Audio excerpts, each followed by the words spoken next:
이제 이번 시간에는 21장 17절로 24절을 다시 읽고 시작합니다. 아론에게 말하여 이르라, 누구든지 너희 자손 중 대대로 육체에 흠이 있는 자는 그 하나님의 음식을 드리려고 가까이 오지 못할 것이니라. 누구든지 흠이 있는 자는 가까이 오지 못할지니 곧 맹인이나 다리 저는 자나 코가 불완전한 자나 지체가 더한 자나 발 부러진 자나 손 부러진 자나 등 굽은 자나 키 못 자란 자나 눈에 백막이 있는 자나 습진이나 버짐이 있는 자나 고환 상한 자나 제사장 아론 자손 중에 흠이 있는 자는 나 여호와께 화제를 드리지 못할지니 그는 흠이 있은즉 나와서 그의 하나님께 음식을 드리지 못하느니라. 그는 그의 하나님 음식이 지성물이든지 성물이든지 먹을 것이나 휘장 안에 들어가지 못할 것이요 제단에 가까이 하지 못할지니 이는 그가 흠이 있으니라. 이와 같이 그가 내 성소를 더럽히지 못할 것은 나는 그들을 거룩하게 하는 여호와입니다. 이와 같이 모세가 아론과 그의 아들과 온 이스라엘 자손에게 말하였더라. 다음 22장으로 이게 연결이 돼서 반복돼 나오기 때문에 22장 22절로 25절을 읽겠습니다. 네, 여기서는 22장에서는 이제 짐승을 제물로 드리는 것을 말했고 21장은 제사장이 흠이 있는 경우를 말한 거예요. 자, 문맥을 이제 봅니다. 22장 22절로 25절 봅니다. 너희는 눈먼 것이나 상한 것이나 지체에 배임을 당한 것이나 종기 있는 것이나 습진 있는 것이나 비루 먹은 것을 여호와께 드리지 말며 이런 것들은 제단 위에 화제물로 여호와께 드리지 말라. 소나 양의 지체가 더하거나 덜하거나 한 것은 너희가 자원제로는 쓰려니와 서원제물로 드리면 기쁘게 받으시니 되지 못하리라. 너희는 고환이 상하였거나 치었거나 터졌거나 배임을 당하는 것은 여호와께 드리지 말며 너희 땅에서 이런 일을 행하지도 말지며 그랬어요. 신명기 23장 1절 읽고 오겠습니다. 레위기 21장은 제사장의 경우였고 22장은 제물의 경우를 말씀한 거였어요. 내가 지금 하는 말을 잘 마음에 담아두세요. 21장은 제물을 드리는 사람이 뭔가 흠이 있으면 안 된다 그러고 22장은 제물 자체가 이런 흠이 있으면 안 된다 지금 그 말이에요. 그러니까 가르치는 자나 가르침을 받는 자가 모두가 다 흠이 없어야 된다 이제 말하자면 그런 말이죠.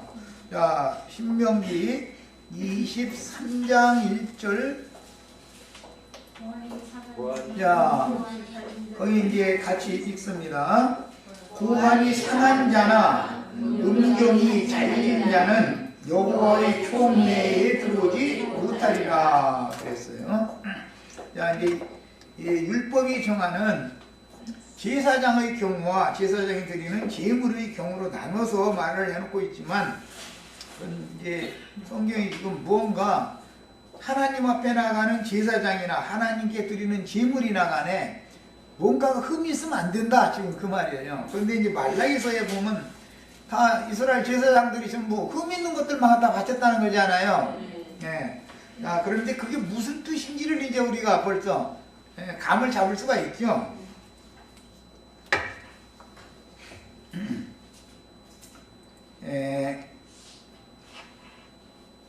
우주 가운데에는 자료를 읽습니다. 오직 주 예수 그리스도만 정도 없고 흠도 없는 하나님 앞에 서 계신 대제사장이 되시며 그분의 제자들은 각기 다른 정과 흠이 있었지만 다만 은혜 가운데도 주의 사명을 감당하였습니다. 정도 없고 흠도 없는 분은 예수님 한 분밖에 없는 거예요. 베드로라도 요한이라도 흠이 다 있어요. 본인이 흠이 없으면 본인이 구원자가 될 수 있는 것이죠. 사람은 구원자가 있을 수 있다 없다? 없는 거예요. 그러니까 세상 없는 사람이라도 아브라함이라도 이삭이라도 다윗이라도 모세라도 다 누구라도 말이야. 다 아론이라도 누구라도 사람으로서는 점도 없고 흠도 없는 사람으로 오신 예수님 한 분밖에 없다. 그분만이 구원자가 될 수 있다. 이제 기본 원칙을 딱 세워 놓는 거예요. 자, 사실은 주님께서 이 세상에 오셨을 때도 사람의 눈으로 판단하자면 유대인들이 볼 때는 예수님이 흠이 있었어요? 없었어요? 유대인들이 볼 때는 흠이 많았죠. 네. 유대인들의 관점으로 보면 예수님은 자기네만 또 못한 거예요. 자신들이 훨씬 의로웠고 흠이 없었죠. 예수님은 무슨 세리와 창기의 친구고 무슨 포도주와 먹을 것을 탐하고 포도주를 즐기고 막 이랬다는 거 아니에요. 예수님은 유대인들이 볼 때는 그게 흠인 거 아니에요. 예수님을 판단을 그렇게 하는 거잖아요. 그러나 하나님의 눈으로 보면 이게 전혀 다르다라는 말이에요. 우리도 흔히 자신이 뭔가가 사람들 앞에서 자랑거리가 많고 흔들 만한 것이 없는 사람은 복음이 믿어져요? 안 믿어져요? 복음을 믿을 필요가 있어요? 없어요? 없어요. 믿을 필요조차 없죠? 그래서 이게 믿음은 모든 사람의 것이 아닌 거예요. 되도록이면 흠이 결점이 크고 많은 사람이 은혜를 더 많이 받게 돼 있는 거예요. 이것이 복음이에요. 그러니까 율법대로 오려면 우리 율법대로 오면 구원받을 백책 하나도 없는 거예요 지금. 그래서 양면 적용을 잘하는 것을 배워야 된단 말이에요. 예수님이 이 세상에 오셨을 때 인간들이 음모할 만한 모양이나 통체가 없었지만 주님의 증거를 들은 자들은 이런 지혜가 어디에서 나온 것인지를 의아해 했으며 주의 지자들도 인간적인 판단으로 보자면 내놓을 만한 세상 학문이나 다른 자랑거리들이 없었지만 로마 제국과 만국을 복음으로 정복했습니다. 유대인들이 세상을 복음으로 정복한 게 아니죠. 제자들이 정복했죠. 율법대로 하자면 제사장들은 흠이 없었어요. 율법에 흠이 있으면 하나님 발상하지 못하고 제사를 할 수 없었으니까. 그러나 율법의 의로 하나님의 뜻이 이루어지는 것은 아니었다라는 말을 알 수가 있죠. 자, 하나님의 종된 자는 모든 면에서 점도 없고 흠도 없는 주님의 형상을 속에 이루어야 하고 특히 하나님 아버지의 뜻을 정확하게 분별하고 아버지께 순종하고 복종하는 종의 모습을 본받아야 하기 때문에 세상에서뿐만 아니라 교회에서도 흠이 없는 자로 인정받는 일꾼들이 되어야 하는 것은 말할 필요도 없습니다. 디모데후서 아까 읽었죠? 외인에게서도 선한 자라는 증거를 받은 자라야 감독자로서의 그 사명을 감당할 수 있다 그랬어요. 세상 사람들한테 손가락질 당하면서 제사장의 직분을 수행한다는 건 어려운 거죠. 세상 사람들한테 나와서 뭐라고 전도를 할 거예요. 세상 사람들한테 손가락질 당해가면서. 자, 이제 제사장의 자격을 상실케 하는, 잃게 한다 그런 말이에요. 잃게 하는 여러 가지 육체의 흠들이 의미하는 영적인 뜻을 이제 살펴보는 거예요. 레위기 21장 17절에서 23절 사이에 보면 여러 가지의 흠들이 나왔죠. 첫째는 소경된 경우예요. 하나님의 제사장이 소경인 경우에는 하나님이 잡수신 음식을 드릴 자격을 상실한다 말이에요. 이것은 전도자의 자격이 없다 그 말인 거예요. 제사장의 자격을 상실한다라는 것은 전도자로서의 자격을 잃는다 그 말이에요. 빼앗긴다 그 말이에요 사실은. 자, 그것은 하나님의 마음에 감추어 두신 것들에 대한 계시를 받지 못하는 영적인 소경에 대한 상징이다. 율법으로는 몸에 흠이 있는 경우예요. 결점이 그 몸에 있는 경우예요. 그러나 영적으로는 몸에 결점이 소경, 육신대로 보면 소경이라도 소경의 눈을 뜨게 해가지고 전도자로 보내실 수 있죠. 하나님은. 예. 사실은 유대인들이 육신적으로는 뻔히 보고 있지만 당달봉사들이죠. 눈 뻔히 뜨고 안 보이는 사람들이에요. 소경들이에요. 영적 소경들이에요. 그것은 하나님의 말씀에 대한 계시가 없다 그 말이에요. 그 다음에 쩔뚝발이는 한쪽이 길거나 한쪽이 짧거나 그런 게 쩔뚝발이가 될 수밖에 없죠.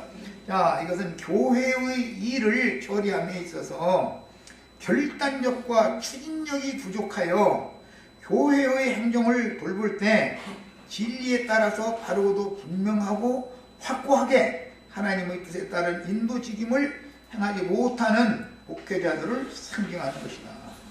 심지어 교회에 하나님의 집에 문둥병이 계속 번질 때는 거기다 털어버려. 그러고서 불살라버려. 그리고 거기 들어가는 놈 다 망한다. 손도 딱 하고 돌아가 버리는 거예요. 그러려면 이건 여간 결단이 아니면 아무나 할 수 있는 일이 아니고 진리를 확실히 알아야만 되는 얘기죠. 근데 그 안에 선행 조치를 해야 되는 여러 가지들이 이제 제사장은 이렇게 해라 라는 게 있으니까 자기 생각만 함부로 해도 안 되는 것이고 두세 번 훈계하고 경고하고 해도 그래도 끝내 이건 고쳐지기가 어렵겠다라고 판단되면 이제 결단 딱 내려야 되는 것이죠. 자, 그런 사람이 균형이 딱 잡힌 사람이다 이게요. 어느 쪽으로 치우치지 않는 사람이다. 쫄뚝발이라는 건 균형이 안 맞는 사람이잖아요 이게. 자, 그 다음에 이제 코가 불완전한 경우가 네 번째 나왔는데 이거는 영적인 감각이 예민하지 못하다. 냄새를 싸구려 화장품 냄새는 좋아하고 그리스도의 향기는 그것이 진짜 냄새라고 느끼지를 못해. 그런 경우는 코가 그게 고장나서 그래. 비후성이지 말하자면. 비후성 비염이 있어서 그런 거지. 이런 사람들은 생명의 냄새와 사망의 냄새를 정확하게 구분할 줄 모른다. 반대로 맡아 냄새를. 창녀한테서는 싸구려 화장품 냄새가 막 나는데 그 냄새는 아따 막 맛있다고 막 흠양을 하고 그리스도의 생명의 냄새는 맡을 줄을 몰라. 이것은 코가 고장난 거죠.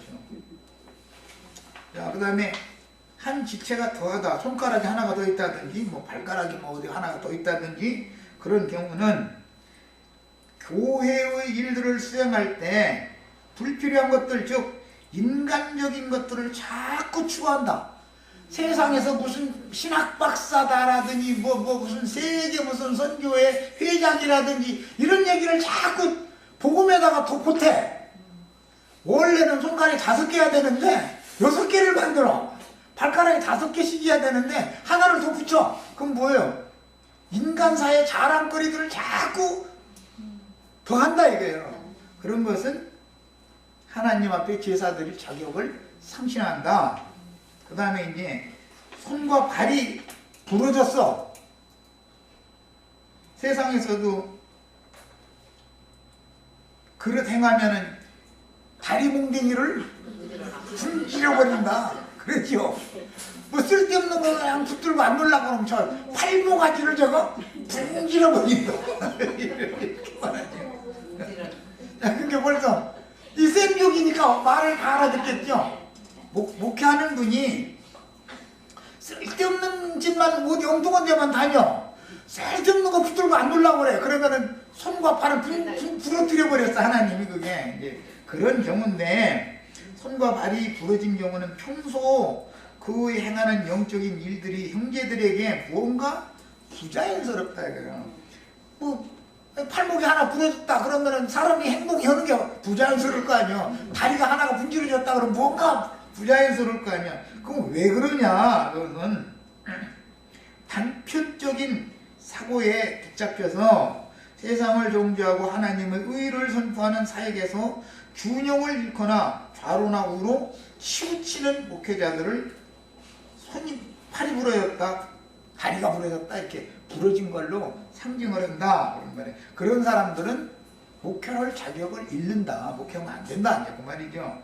그 다음에 이제 곱사등의 경우인데 등이 굽은 경우, 그건 진리의 글을 대할 때 하늘에 속한 이상은 보지 못하고 모든 말씀들을 땅에 속한 육의 말씀으로만 이해하고 높고 넓고 깊은 이상을 보지 못하니까 당연히 땅바닥밖에 안 보이고, 허리가 굽었으니까 하늘은 안 보이고 땅바닥만 보이는 거지. 그래서 이 사람 입에서는 축복이 애든 그 축복이 아주 입에 붙었어. 우리 형제 자매들도 다 축복 받으세요. 당연히 축복 받아야죠. 그런데 그 축복은 종류가 틀리다 이 말이에요. 땅바닥 축복이냐 하늘에 간직한 복이냐, 이제 성경에는 이걸 나누기 때문에 신령한 복을 받으라고 하는 게 아니라 땅바닥의 복을 자꾸 바라보게 만든다 이거. 지가 땅바닥밖에 안 보이니까 성경을 읽어도 다른 사람도 그런 복을 빌어주는 그런 경우는 등이 굽은 자다, 이렇게. 그 사람은 목회자의 자격을 상실하는 거다 이런 거. 그런 사람들 축복 빌어주려면 또 그냥 빌어주면은 사람들이 혼취하지 않으니까 불로불로를 꼭 곁들이게 돼 있어 이것은. 불러 막 이거 해가면서 막 혼을 취하게 만들고 나서 축복을 하죠. 그러면 막 사람들이 감동 먹어가지고 막 그냥. 그런데 그 축복이 저주가 된다는 사실을 너무 모르고 있다 이거예요. 땅의 복은 저주가 되죠. 땅의 저주는 저주를 변하여 복이 되게 하시고, 복을 변하여 저주가 되게 하시는 게 하나님의 경륜인데 그런 구절이 있는지도 몰라. 그래가지고 그냥 복만 빌어주면 다 되는 줄 알고 있어. 이런 경우는 제사장의 자격이 없다. 전부자로서의 자격이 없다. 자, 그런 말이에요. 자, 그 다음에 이제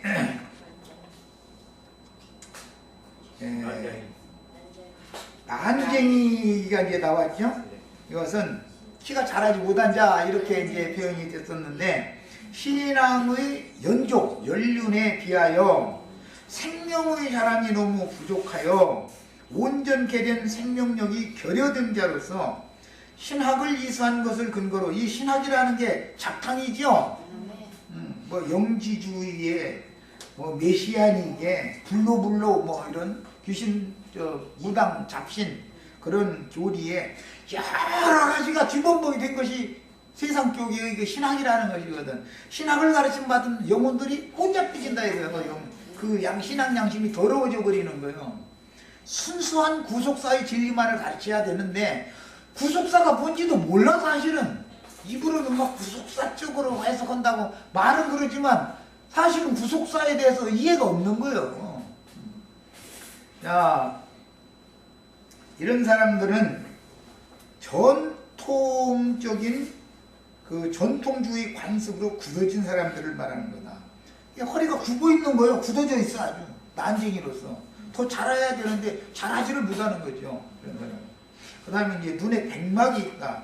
이게 이제 눈 멀리 뜨고서 흐릿하게 보이고, 두 개로 보이고, 세 개로 보이고, 뭐 사람이 지나가는데 나무가 왔다리 갔다리 하는 것처럼 보이고 이런 되는 거잖아요. 그것은 완전한 소경은 아니요. 보기는 보는데 확실하게가 안 보이지. 그래서 영적인 것을 보되 완전하게 보지 못하고 불분명하고 흐리게 보면서 본인 스스로도 진리의 글을 읽을 때 답답함을 느끼는 목회자들이 있다. 이 사람들은 양심을 해도 조금은 바른 사람들이요. 어느 정도는 난 사실 성경 읽어도 어떤 것은 알겠는데 어떤 게 좀 잘 모르겠더라, 뭔 소리인지 이러면은 그건 백막이 꼈으니까 요즘에 그거 무슨 수술이라고 하나, 그 양쪽 백내장 수술, 그 수술도 아니야. 요즘 기술이 발달해가지고 백내장 수술을 꼭 받아가지고 예수님 만나면, 예수님 백내장 수술은 의사예요. 아니면 소경구 쪽은 의사잖아요. 자, 그 다음에는 습진, 괴혈병이나 거짐이 있는 경우인데, 이건 이제 몸에 각종 피부병이 있는 사람은 하나님이 잡수시는 음식을 드릴 수 없다 그랬는데, 영적인 영양 공급이 부족하면 피부병이 생기죠. 소나 뭐 이런 것들이 비름 먹는 영양결핍 때문에 그런 증상이 나는 거잖아요. 그래서 영양 공급이 부족하여 헛된 권위의식에 젖어서 생명의 말씀으로 영양을 충분하게, 순수한 영양을 충분하게 공급받았으면 권위의식을 가지고서 권위 부리려고 할 필요가 있어요, 없어요? 없어요. 땅의 권위는 망할 것이지만 주님께서 그를 높여주셔야 되는데, 지가 스스로 그냥 뭔가 뭐 내 신학을 했는데 뭔데가 자꾸 이런 것이 말하자면 하나님 믿음으로 볼 때는 온몸에 피부병이 번진 사람이요. 그게 이제 상징이다. 권위의식에 젖어서 그의 삶에서 나타나는 말과 행실들이 지체들에게 여러 모양으로 걸림이 되고, 피부병 걸린 사람 옆에 앉아서 살 닦고 싶어요? 싫어요? 멀리 떨어지고 싶어요? 목회자가 피부병이 잔뜩 걸린 게 중요하고 약물이들이 뭔가가 불편해. 그 목회자 옆에 가면은 권위의식을 너무 부려다니까 가까이 갈 수가 없어. 피부병 잔뜩 번진 사람한테는 겸상해서 밥 먹으라고 집사님 밥 차려주면은 이 숟갈을 구불려서 못 먹어. 흔들려 싸서 숟갈을 덜덜덜덜 떨어서. 적어도 장로님, 권사님은 돼야 그 옆에 겸상을 해서 먹지. 그게 다 왜 그러냐? 뭔가 불편하다 이거요. 아니, 예수님 곁에 요한 가서 난 품에 누워있기도 하는데 그렇게 주님 곁에 가는 것이 불편하면, 그게 다 세상에서 보면 피부병 걸린 사람 옆에 오면 불편하죠. 내가 거기도 그렇고 말이요. 저쪽으로 함수 낳고 이렇게 피해 가면 또 그 사람 쫓아와 또 이상하게 또 영혼 밀고.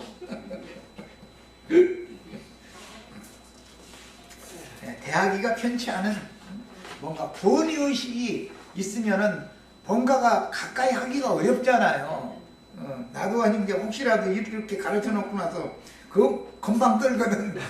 이 말이야, 어떻게 가르치기는 그렇게 가르쳐 놓고 나서 말이요. 하는 짓을 보니까 영 불편하네. 피부병이 잔뜩 걸렸구만. 이렇게 일러주셔야 돼. 자, 그 다음에는 이제 불알상한 자다. 고환을 이제 상한 자다 그랬어요.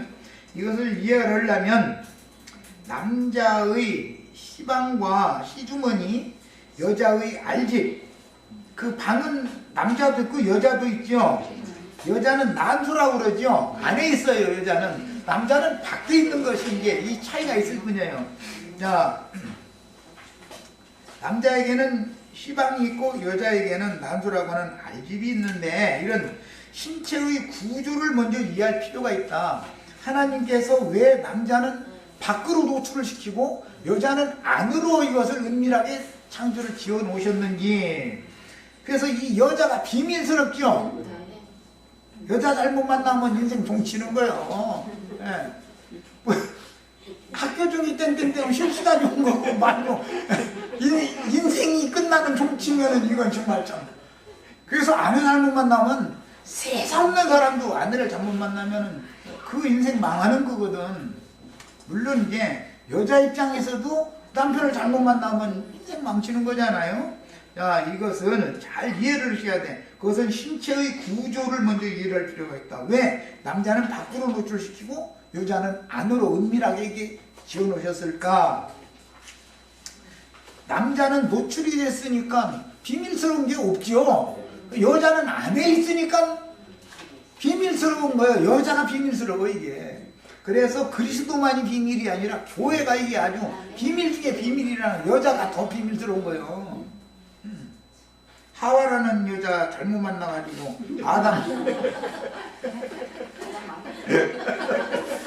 아담이 망했잖아. 그래가지고 예수님은 정독고 흠도 없는 거룩하고 영광스러운 교회를 만나기를 그렇게 원하신다. 이제 이거 상징하는 거죠. 그러니까 자, 하나님은 남자의 시방과 씨를 심는 도구를 몸의 밖으로 노출을 시키셨고, 여자의 알집인 난소와 남편과 동역하여 생육하고 번성하는 도구를 몸속에 안으로 지어서 여자의 것은 보호가 필요하다. 여자는 밖에 노출된 것이 아무래도 상함을 받기가 쉽겠죠. 뭐 신을 베이거나 뭐 고한에 상처를 받았으면은 하나님 앞에 제물을 드릴 수 없다 그랬는데, 밖으로 노출된 것이 아무래도 상처를 잘 받겠지. 저 축구 시합을 하다가 뭐 이렇게 꼬꾸라지는 거 보셨죠? 발로 한번 급소를 한번 채이면 숨이 탁 막혀버리죠.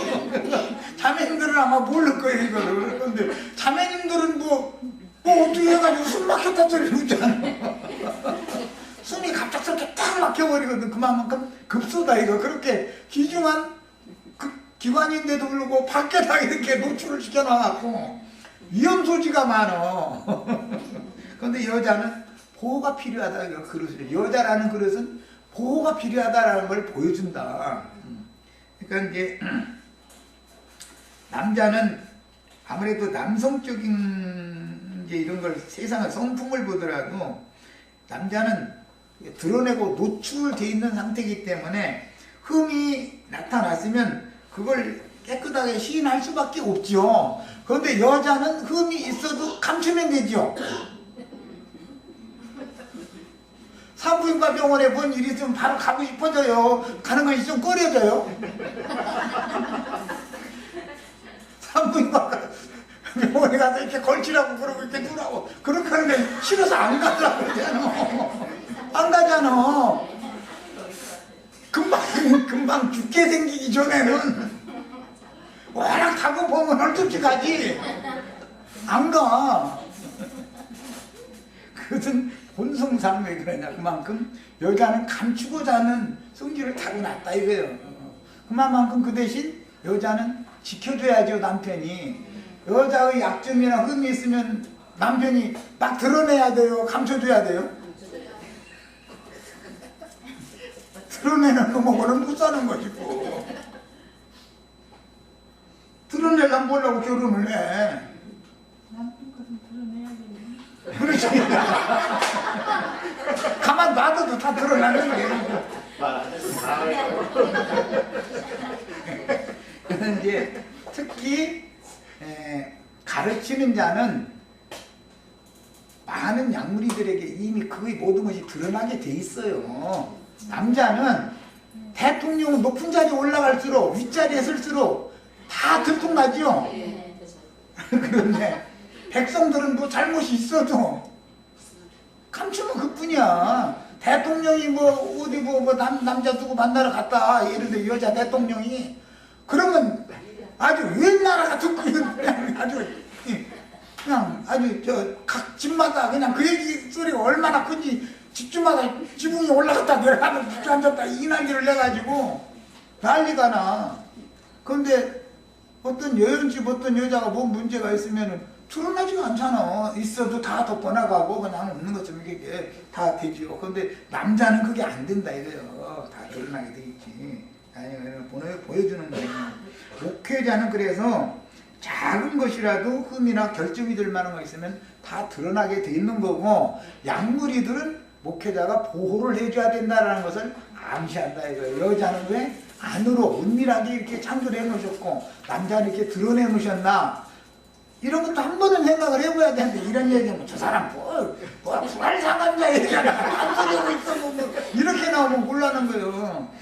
하나님이 사람보다 지혜가 없어서 그렇게 할 리가 있냐 말이에요. 창조 한 가지를 해도 다 생각해보고, 남자는 남자의 의무가 있고 직무가 있고 쓰임이 있고, 여자는 여자의 어떤 쓰임이 있기 때문에 창조를 그렇게 해놓은 것이지. 그래서 목회하는 사람이 어떤 약물의 어떤 흠이나 허물이나 이런 것들을 공개하고 앉았고 그러고 앉았으면 그게 목회 자격이 있어요 없어요? 자격이 없다 그 말이야.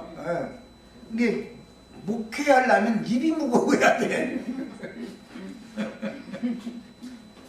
무거우나 많아. 저는 흠이 더 많은데 뭐 저는 다들 동나 있는 상태인데 뭐 할 것 없이. 나 생명의 씨를 저장하는 기관인 영과 마음이 온전치 못하고 건강하지 못하여 하늘에 속한 이상과 계시를 생산하고 저장하기 위한 그릇 자체가 문제가 있는 목회자들에 대한 비유다. 이런 사람들은 약물이 어떤 율법에 사로잡혀 있는 사람들인데, 이런 사람들인데 고안이 상했거나 신이 배인 사람들 상징을 해놨어.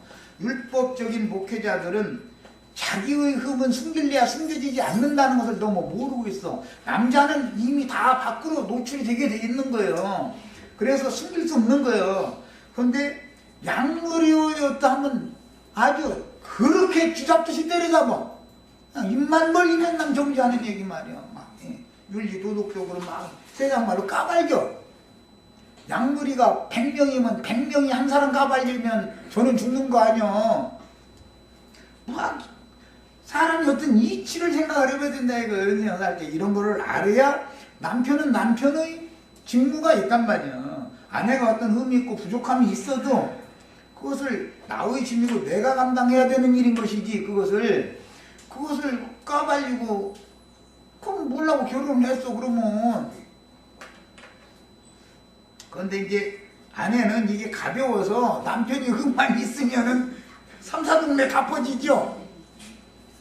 자기 남편 얘기인데도 막 퍼뜨려버려. 말하자면 속이 좁아서 그런 거지. 그래도 그릇을 하나님 그렇게 지어놔서 그러니까 할 말 없어. 하나님이 상주로 해놨는데 어떻게 할 거요? 여자는 이거 감춰, 이게 뭐 비밀을 알지 않았다 하면 이걸 막 꾸몄다가 근시로 살 수가 없어. 여자는 특징이, 남자는 아이고 내가 못 본 걸로 한다. 딱 한 번 딱 결단하면 그걸로 끝이거든. 죽는 날까지 절대 입을 안 벌리거든. 근데 여자는 참들 못해. 이게 그냥 할 수 없어. 이건 하나님 창조로 그렇게 해놔서 서로가 다 이걸 이해하고 맞춰 살아야 되면서. 그 다음에 청결한 양심에서 비롯되는 맑은 생각과 온전한 정신을 유지하지 못하므로 혼미한 생각과 바르지 못한 정신으로 부분적으로는 말씀에 대한 깨달음이 있으나 교회의 유익을 위하여 건강한 생명 공급을 할 수 없도록, 이것은 뭐 완전히 없다고 된 게 아니라 상처를 받았다라는 거. 예. 그래서 음낭이 상한 자다 이렇게 했지, 뭐 음낭이 없다 그 말이 아니잖아. 지금 뭐 양심 없는 사람이 어디가 있어? 다 있지. 그래서 예수님의 영만이 가장 온전한 음낭으로 상징이 된다. 이거. 건강한 음낭이다. 이거. 그래서 주님의 입으로 나오는 모든 말씀만이 가장 완전한 시다 이거요. 그 말씀, 이제 거기서 이제 말씀이 나오니까 예수님의 영에 있는 말씀이란 말이에요. 이걸 상징하는 거예요. 그러니까 목회자는 영이 건강해야 되는 것이죠. 제일 중요한 것은. 듣는 사람도 이제 난수도 건강해야 되잖아요. 그래야 생육번성이 가능하니까. 자, 이제 22절로 21장 23절 말씀입니다. 흠이 있는 제사장들은 하나님의 식물의 지성물이든지 성물이든지 먹을 것이나 휘장 안에 들어오거나 제단에 가까이 하여 그들을 거룩해 하는 하나님의 성소를 더럽히지 못하리라. 이제 이랬는데, 레위기 21장 21절로 23절에 기록된 율법은 먼 후일 유다 왕 요시야 때 이스라엘이 완전한 종교 개혁을 단행할 때 실현되었는데, 개혁자 요시야는 율법 종교를 개혁하신 예수 그리스도에 대한 예표의 사람이었습니다. 실제로 개혁자는 예수님이죠. 그러나 구약 성경에서는 요시야로 상징됐다는 거예요. 요시야는 유다 각 성읍의 산당에서 분향하던 제사장들을 불러오고 산당을 헐었으며, 산당 제사장들은 여호와께 제사를 행하지 못하게 하고 다만 그 형제 레위인 제사장들 중에서 무교병을 먹으라고 그랬어요. 이것은 레위 21장 22절로 23절 말씀을 역사적으로 실현한 거예요. 자, 22절 23절 읽어봅니다. 그는 그의 하나님의 음식이 지성물이든지 성물이든지 먹을 것이나, 그는 누구의 흠결이 있는 자들이라 이거예요. 뭔가가 뭐 수경으로부터 시작해서 음란이 상한 자까지 여러 경우들이 있었는데, 그런 제사장은 휘장 안에 들어가지 못할 것이요 제단에 가까이 못할지니 이는 그가 흠이 있습니다. 그 여러 가지 중에 한 가지라도 흠이 있으면 그렇게 제물을 가지고 들어가지 못한다고 말이에요. 그러나 하나님이 주시는 지성물이든지 성물이든지 하나님이 주시는 음식을 받아 먹을 수는 있다, 그런 말이에요 지금. 자, 이것을 역사에 실현을 한 열왕기하 23장을 다 가서 펴서 읽고 그 말씀을 생각을 해보겠습니다.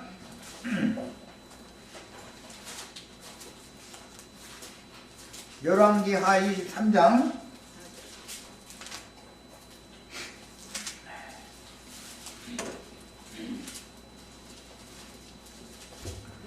자, 4절부터 있습니다.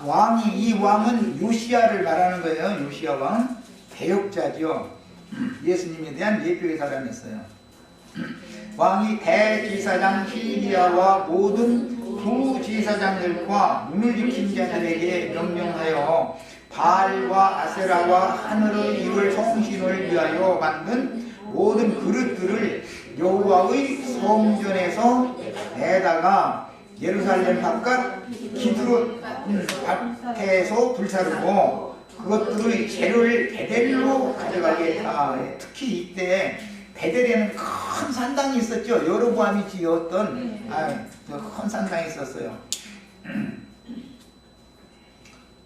옛적에 유다 왕들이 세워서 유다 모든 성읍과 예루살렘 주위의 산당들에서 분향하며 우상을 섬기게 한 제사장들을 패하며, 우상을 섬기게 한 제사장들을 패한다라는 것은 결정이 발각됐다 그 말이죠. 불법대로자면 괜히 패할 일은 없잖아요. 뭔가 흠결이 결정이 발각됐기 때문에 그런 것이죠. 그런데 산당 제사장들이 다 결점이 있는 자들이었다, 지금 그 말이에요. 말하자면 구약시대의 산당은 오늘날을 각지 예배당을 말하는 거예요. 성당이나 예배당. 또 바알과 해와 달과 별대와 하늘의 모든 별에게 분향하는 자들을 패하고, 또 여호와의 성전에서 아세라상을 내다가 예루살렘 바깥 기드론 시내로 가져다 거기서 불사르고 빻아서 가루로 만들어 그 가루를 평민의 묘지에 뿌리고, 제사장의 묘실에 들어가야 되는데 평민의 묘지에 그 가루로, 불살라진 가루로 뿌렸다는 거예요. 또 여호와의 성전 가운데 남창의 집을 걸었으니, 이건 지난번 번역에 미동의 집이라고 번역이 됐었죠. 지난번 일요일에 그 포르노스라고 하는 용어는 남성 명사로서 이것은 남창이라는 데서 파생되어서 나온 용어다, 이거 말씀드렸어요. 그 다음에는 포르쉐라고, 뭐 자동차 이름 포르쉐가 있죠. 포르쉐라는 그것은 여사제, 그것은 휘장 짜는 처소에서 근무하는 여사제에서 따오는, 거기서부터 긴 데서 나오는 말이에요. 그런데 어떻게 세상 사람들은 그런 용어들을 그렇게 좋아하는지 모르겠어. 자동차를 타도 포르쉐 타고 다니고 싶어? 신기한 일이요. 그 다음에 그것은 여인이 아세라를 위하여 휘장을 짜는 처소였더라. 여인이 아세라를 위하여 휘장을 짜는 처소에 남창의 집이 그 옆에 있고 있었다는 거잖아요.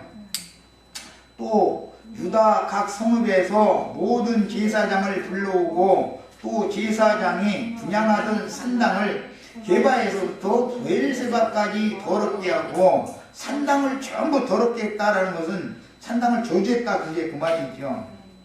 그 다음에 또 성문의 산당들을 헐어버렸으니 이 산당들은 그 성읍의 지부자 여호수아의 대문 어기 곧 성문 왼쪽에 있었더라. 산당들의 제사장들은 이제 줄쳐놓습니다. 모든 산당들에서 제사를 하던, 우상 숭배하는 데 인도하던 자들이겠죠. 그 제사장들은 예루살렘 여호와의 제단에 올라가지 못하고, 이것은 레위기 21장 오늘 우리가 읽은 22절 23절에서 인용하는 말이죠. 그대로 이제 이 역사상 이게 이루어지는 거예요. 못하고 다만 그 형제 중에서 무교병을 먹을 뿐이었더라. 지선물이나 선물을 먹을 수는 있다. 흠결이 있는 제사장은 제사 직분을 직접 행할 자격은 상실하지만 거룩한 하나님이 주시는 음식은 먹을 수가 있다. 율법이 이렇게 이루어지는 거예요. 왕이 또 흰놈의 아들 골짜기 고벳을 더럽게 하여 어떤 사람도 몰록에게 드리기 위하여 자기의 자녀를 불로 지나가지 못하게 하고 또 유다 여러 왕이 태양을 위하여 드린 말들을 제하여 버렸으니, 태양을 위하여 드린 말들이라는 건 이제 세력의 신이다, 이제 이렇게 번역을 하는데, 이것은 말은 힘을 상징하는 거예요. 말은 그런데 육체지요. 네, 말은 육체요. 그래요. 자, 그러니까 육적인 힘을 상징하는 거예요. 이제 말의 정기를 받으려면 태양신을 향해서 말이 이렇게 유럽 쪽에 보면은 큰 어떤 신전 앞에 말이 하늘을 향해서 이렇게 앞발 이렇게 들고 이렇게 태양을 향해서 올라가는 그런 거 만들어 놓고 그 앞에서 제사를 했더라 그 말이야. 그것은 무슨 뜻이냐? 육체에게 태양으로부터는 정기를 힘을 부어달라는 그런 뜻으로 그런 제사를 했었던 거예요. 이제 그 육체의 힘을 많이, 정기를 많이 받으면은 남창의 집, 미동의 집과 휴장지 하는 그 여사제의 집에 들락거리면서 쓸데없는 짓 하는 거죠. 그게 말하자면. 이제 이런 것이 다 하나님이 미워하는 그런 제사법에 썼다. 저기까지 읽겠습니다. 13절까지만 읽겠습니다.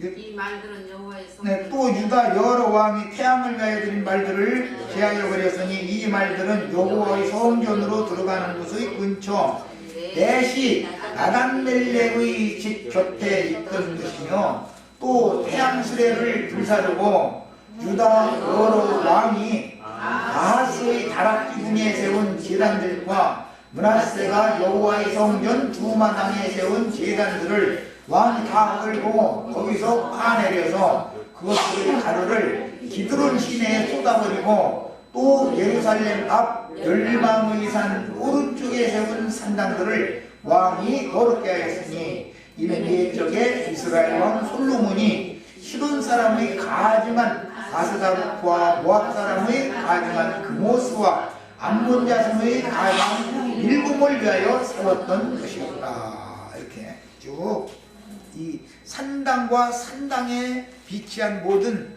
제기들과 제물들과 또 산당 제사장들을 어떻게 개혁하는가, 그 얘기가 나왔어요. 이건 뭐 신명기 율법에도 보면은 가나안 땅에 너희가 들어가면 주상을 패하고 산당들을 다 패하고 불살라버리라 이렇게 돼 있죠. 율법이 이렇게 이루어지는 것이란 말이야. 자, 이제 자료 말씀으로 들어갑니다.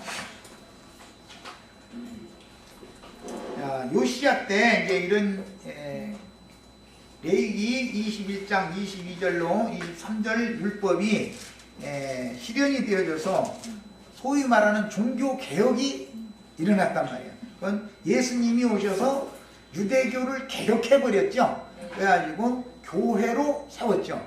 자, 그것에 대한 상징이에요. 자, 이런 당시의 사건은 먼 후일 율법 제사장들을 폐하시고 주님 자신의 가르침을 받게 하신 것에 대한 상징이다.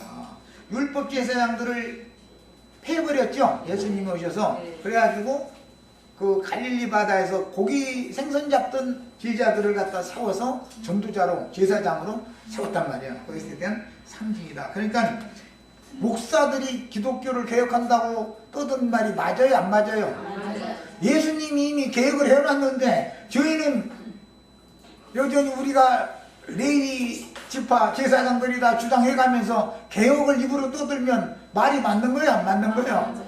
무지한 사람들이 그런 소리들이죠, 그게 다.